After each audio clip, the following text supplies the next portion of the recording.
주님을 아는 것이 우리 힘입니다. 한 주간도 평안하셨습니까? 오늘 우리는 J.D. 그리어의 기도 먼저 중에서 제5장 모든 것을 거저주시는 아버지의 이름을 부르라 하는 주제를 함께 나누겠습니다. 이 책은 2부로 되어 있습니다. 1부에서는 문제를 파악하고 2부에서는 대안을 제시합니다. 1부에서는 우리가 기도하지 않는 이유를 분석하고 2부에서는 기도의 모델인 예수님의 기도법을 우리에게 가르쳐 주는데요. 제5장은 예수님의 기도의 모델인 주기도. 이 책은 2부로 구성되어 있습니다. 1부에서는 문제를 파악하고 2부에서는 대안을 제시합니다. 1부에서는 우리가 기도하지 않는 이유를 분석하고 2부에서는 기도의 모델인 예수님의 기도법을 우리에게 가르쳐 주는데요. 예수님의 기도법 중 첫 번째 기도의 시작, 모든 것을 거저주시는 아버지의 이름을 부르라 하는 주제를 나눌 차례입니다. 주기도문은 예수님의 개인적인 기도라기보다는 우리가 어떻게 기도해야 할지 그 방향을 알려주는 모델입니다.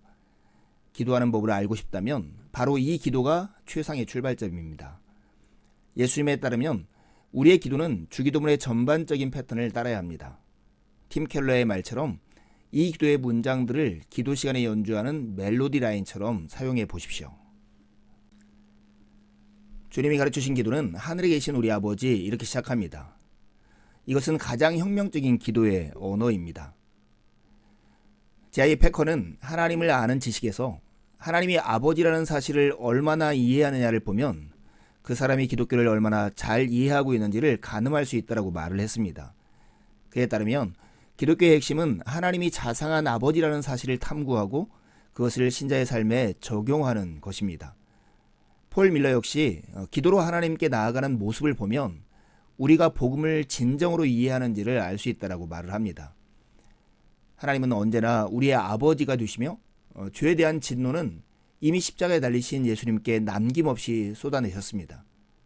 문이 활짝 열려 있습니다. 하나님은 우리를 그분의 임재 가운데로 환영해 주십니다. 주권적이고 거룩하신 하나님 아버지는 우리에게 전능자에서 정복자와 지극히 높으신 왕까지 다양한 이름을 가지고 계십니다. 그분은 그 많은 이름 중에서 특별히 아빠를 선택하셨습니다. 기도할 때 나를 아빠라고 불러라 이렇게 말씀하시는 거죠. 이 책에서 꼭 기억하길 바라는 한 가지가 여기 있습니다. 그것은 여러분이 예수님을 믿음으로써 어엿한 하나님의 가족이 되었다는 사실입니다. 하나님이 아버지임을 깨닫고 기뻐하는 것이야말로 크리스찬 삶의 엔진입니다. 이 사실을 이해하지 못하면 영적 고아로 살 수밖에 없습니다. 기도는 감당해야 할 의무가 아닙니다. 사랑이 가득한 하늘 아버지 안에서 쉬라는 초대입니다. 하나님을 아버지라 부른 후 계속되는 기도의 내용은 이름이 거룩히 여김을 받으시오며입니다. 여기서 거룩히라는 말의 뜻이 무엇일까요? 먼저 이것은 가장 아름다운 이것을 의미합니다. 이름이 거룩히 여김을 받으시오며라는 말은 곧 하나님이 우리가 이어서 요청하는 것들을 포함해 그 어떤 것보다도 좋다는 고백입니다. 하나님을 수단으로 취급하려는 유혹에 굴복하지 않겠다는 선포이죠. 다음으로 거룩히는 가장 훌륭한 이라는 뜻입니다. 이는 하나님의 영광이 우주에서 가장 고귀한 목적이라는 것을 인정하는 것입니다. 이 고백을 할 때 우리는 중요한 질문 앞에 서게 됩니다. 누구 혹은 무엇이 내 삶의 핵심인가? 누가 중심에 있는가? 이 우주는 예수님을 위해서 창조되었으며 그분의 이름은 온 우주에서 가장 찬양을 받아 마땅합니다.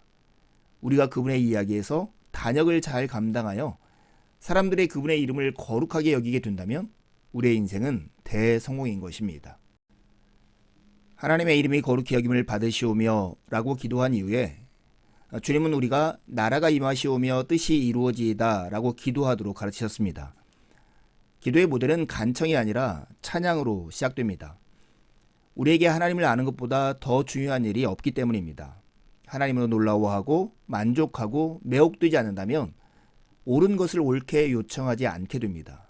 따라서 우리는 하나님이 주시는 그 어떤 것보다도 하나님께 관심을 두어야 합니다. 예수님은 하나님을 찬양하라고 가르치신 뒤에도 곧바로 기도에 무엇을 주세요 부분으로 넘어가지 않으십니다. 예수님은 그에 앞서 하나님께 복종할 것부터 명령하십니다. 이는 곧 우리의 뜻을 하나님의 뜻 앞에 내려놓는 일입니다. 잊지 마십시오. 기도의 본질은 우리의 계획에 하나님을 동원하는 것이 아닙니다. 그분의 계획에 동참하게 해달라는 요청입니다. 유진 피터슨은 나라가 임하시오며와 뜻이 이루어지다가 효력 있는 기도의 두 가지 측면을 잘 보여준다라고 말을 합니다.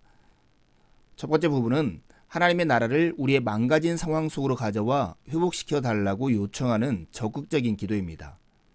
두 번째 부분, 즉 뜻이 이루어지이다, 이 부분은 항복의 기도입니다. 우리가 원하는 것을 얻지 못해도 하나님의 뜻이 더 좋다고 고백하는 기도인 것이죠. 피터슨은 이 둘을 시편의 기도와 연결시켰습니다. 그는 이 기도들을 아침 기도와 저녁 기도라고 불렀는데요. 아침 기도는 우리를 사용하여 우리의 상황을 변화시켜 달라는 기도이고, 저녁 기도는 하나님의 더 좋은 뜻에 기꺼이 항복하는 기도인 것입니다. 가장 강력한 기도는 하나님의 약속에 링크되어 있습니다. 주기도문은 우리가 어떻게 기도해야 할 것인지를 알려주는 큰 틀입니다. 따라서 각 문장을 그대로 암송하고 아멘한 다음 기도를 마치지 마십시오. 각 문장은 하나님과 대화하기 위한 도약대 역할을 합니다. 나라가 임하시오며 라는 구절을 큰 틀로 삼아 기도하는 최선의 방법이 무엇일까요? 먼저 성경 구절을 선택하십시오. 성경에서 하나님의 약속과 경고, 초대 명령을 찾아 기도하는 것입니다. 하나님이 세상 속에서 무엇을 하기를 원하시는지를 알고 싶습니까?